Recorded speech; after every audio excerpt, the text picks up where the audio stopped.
On today's episode, we're going to dig into Corbin Burnes and a pair of tweaks that he made that I think will really help him out down the stretch for the Brewers. This is my second attempt at a slightly different kind of content, one where I'm sharing my screen and showing you how I analyze pitchers, some of the stat portals I use, and how I reach the conclusions I do. Made another one that I'll link to above on Robert Stevenson and Ryan Brazier, a pair of relievers. This one's slightly different. We're going starting pitcher, Corbin Burnes. Let's get it.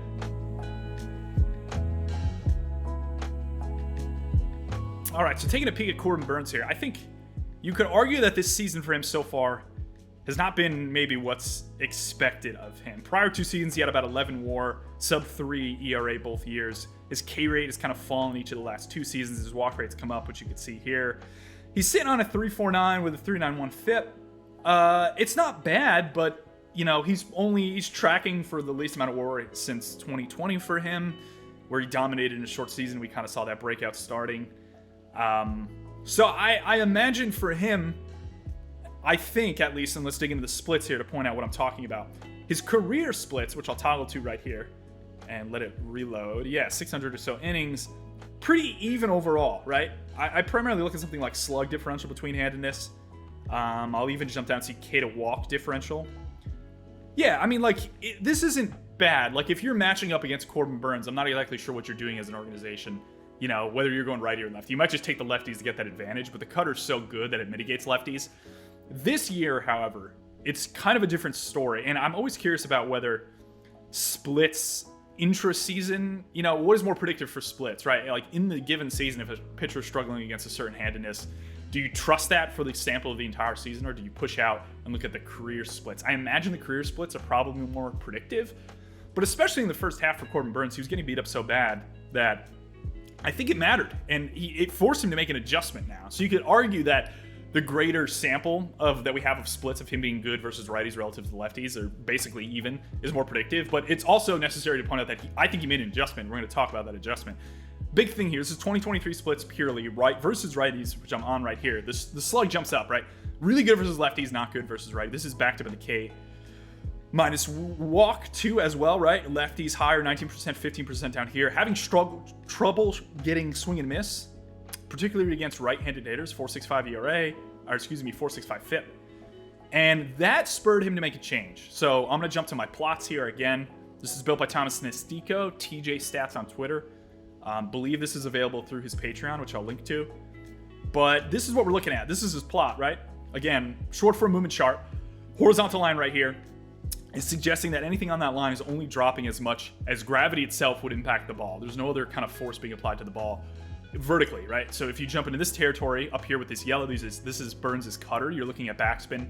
Anything down here is topspin. The same thing for horizontal break, right? This is pitcher perspective. So anything here is arm side, anything here is glove side. And this is my key tool for using and understanding how maybe a pitcher's shapes change over the course of a season, over the course of whatever sample you want to look at. This is prior to the break, prior to his tweaks, right? Heavy cutter usage, 52% of the time. It's a great pitch, 125 stuff plus. It's getting beat up a bit this year. Again, this is specifically versus right-handed hitters too. We're toggling. We're just looking at righties today because I think that's the key for Burnes.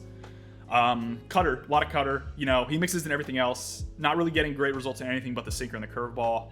Stuff plus likes the curveball and the cutter. He's not going to throw the curve a ton though. It's probably popping above his arm slot or arm angle release. Now you jump to his last 2 starts, and I know we're looking at a small sample here, but generally I think you got to catch some of these changes in this small sample to project it going forward and project properly going forward. And for Burnes, I do think there's some legitimate tweaks going on here, and you could see that just toggling between our two charts here, right? This is the righty, specifically against right-handed hitters for him. Last 2 starts, he's dominated. I'll pull that game log up quick. I think he has 23 strikeouts in 14 innings. Just obliterating everyone. 3 walks, 7 base runners in 14 innings, 0.5 whips, crazy. Yeah, it's impressive, really impressive, and I think it's due to this. First off, let's talk sinker. Watch those green dots on the right, okay?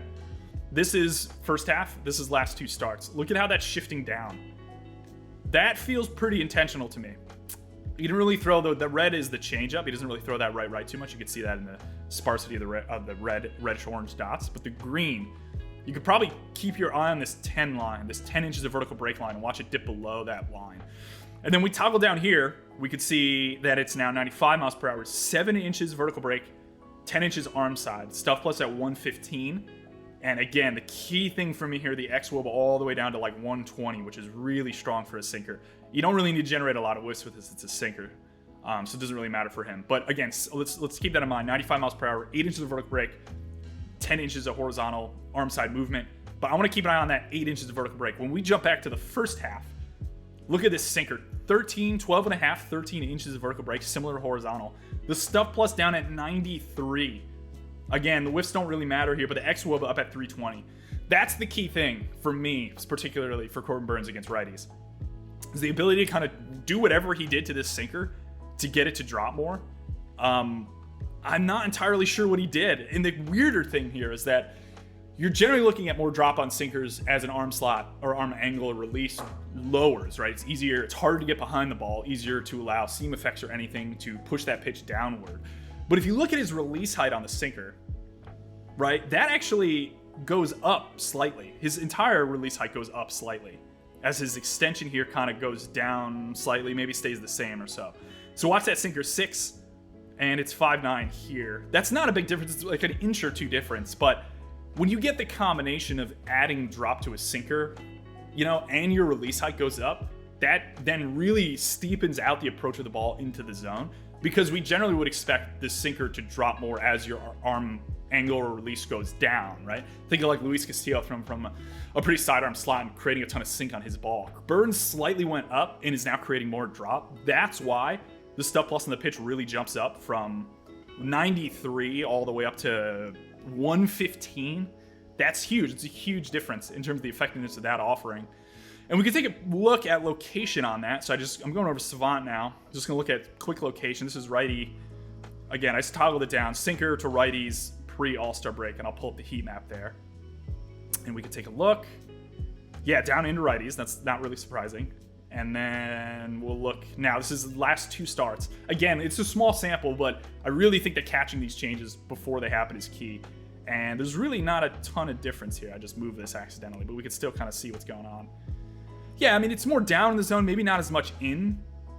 Maybe that's the point of adding that vertical break, is to focus down in the zone as opposed to focusing inside. But yeah, it's just a really good adjustment. I really like this adjustment overall for him. I think it's going to pay dividends. We could also confirm that Stuff Plus change. Again, this is now Driveline Stuff Plus model, so slightly different. Essentially, it's just a pivoted Excel table. They export me this data every morning, which is pretty awesome of them. And we're going Corbin Burnes. You can see these row labels is the pitch, so we're looking at change-ups. Then it goes by date. This column in B is your Stuff Plus. So we can see the sinker. Sometimes it freezes up because there's a lot of data in here, so we're just going to give it a sec. But again, you can see the sinker Stuff Plus down here at 63.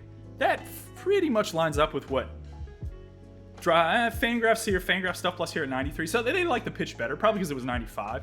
Driveline wasn't too into it, which is part of the issue, potentially. Again, those models are grading pitches slightly differently. Slightly different approaches in how they're looking at things. And it might just take a sec. It's pinwheeling. We're pinwheeling here. But again, adding that drop to the sinker for me is super important. And I think we're just getting confirmation here. And I think it's also a cool way to see it visually.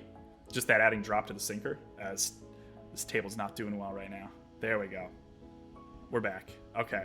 Yeah, not a huge difference here, which is actually kind of interesting. But these 2 starts, I'm looking at an average of 79. And if you toggle off the past, say, let's go full first half, 63. So they didn't really love the adjustment, which is kind of interesting. I thought I'd get more confirmation there. I actually hadn't looked at Driveline Stuff Plus on the sinker. But I'm in agreement here on Fangraphs in terms of really vaulting this pitch from 93 up to 115. Again, we're looking at Stuff Plus column right here. Down in the zone, nasty pitch. The other small tweak here that I'll talk about before we get out of here. Watch this purple dots, right? I think that's a sweeper. This is his old slider. This is again versus righties particularly. This is only a pitch he's kind of thrown to righties. 88, 7 inches of horizontal. Stuff Plus liked it, generating a good amount of whiffs. Contact wasn't great. And then, he hasn't thrown this much. So maybe that's part of the problem too, is he's just kind of pushed off the offering. But he does have 5 sliders in here that look different, demonstrably different than his prior slider, right? That's the bottom line here. You see it at 85, 86. 13 inches of horizontal. And the Stuff Plus kind of went through the roof at 170. Again, small sample there, so the Stuff Plus might be a little finicky. I'd imagine that comes down slightly. But if you go back to this slider, it's 88, 7 inches. So he's taking off some velocity and adding a lot of sweep. Also adding a lot of lift to the pitch. It's a pretty lifty sweeper. Generally because of how this sweeper grips are generally like two-seam tracks there, up. Some guys will kind of go there to some extent. But if Burnes is there, you're generally setting topspin out of hand on that pitch. And those seam effects allow the pitch to kind of lift up and take off. It's generally why you see resulting topspin, so above this zero vertical line on most sweepers. And again, just keep an eye on those purple dots. Watch that shift up as I toggle between first half, last two starts. First half, last two starts here. That shifted up. And it's a better pitch. He hasn't thrown it a lot. You know, I don't think he's faced a ton of right-handed hitters. But I do think this is kind of an unlock for him. I mean, he's been fine versus left-handed hitters because that cutter's so good. I do think a part of the problem that he's had this season is just the inability to kind of strike out right-handed hitters. And again, this is a subtle tweak. You know, I imagine there's something going on here in terms of that grip change. It might be pretty hard to take a peek at what's changed in the grip. So we can do that quickly. I'll show you how I kind of take a peek. Getty Images, obviously, is a pretty cool site. And it actually lets you search through and see grips. This is how I kind of toggle and see if there's any grip change going on. I'll generally go to newest, editorial. It's tough because you kind of have to spot and know what you're looking for here. But his last two starts, let's make sure I have the teams correct. In Philly, in Cincinnati. So we can only go off those two. So you see four-seam grip right there. If I toggle in there, you'll be able to see it. Right, see the four-seam tracks. That actually might be cutter. I think his cutter is four-seam oriented. Nah. I don't know if I see anything here. That's cutter. That looks like a weird four-seam. I'm not exactly sure. Maybe I was hoping to find something here. I'm not entirely sure if I'm going to. That looks like slider grip to me. Maybe curveball grip. See these kind of inside tracks. That's curveball grip. I don't know if I see the sinker, but that's okay. Yeah, no sinker, unfortunately. I'm not sure if it's an orientation change or what with him. I'll definitely try to post that on Twitter if I do find it. But yeah, I made a TikTok and some other short form content on this tweak that I saw immediately with Burnes from the second half, and I really think it's helped him out. I mean, 23 strikeouts over his last 14 is legitimate, and you know, obviously there's some other kind of maybe under the hood changes going on with him, but I do again think toggling between here, we could see cutter down, cutter also more drop. I didn't really talk about that, but vertical break there is down an inch. The gray jumps up because the velocity is staying the same, right? So generally as drop increases, we're expecting kind of velocity to go down. So if you're able to maintain velocity and drop, and add drop to a cutter, I think it really helps out that offering. But Burnes is good, man. I do love this going into the second half. I think if you had any worries about the first half for him, I'd kind of throw him out the door. My bet is on, again, this sinker, better sinker, new sweeper. Let's see if he throws it more. But Corbin Burnes kind of on a heater right now. I imagine that will continue. Let me know in the comments if you like this format of kind of jumping through things, or if you have any feedback as to how I should adjust it to make it maybe easier for you to digest as a viewer. As always, thanks for watching.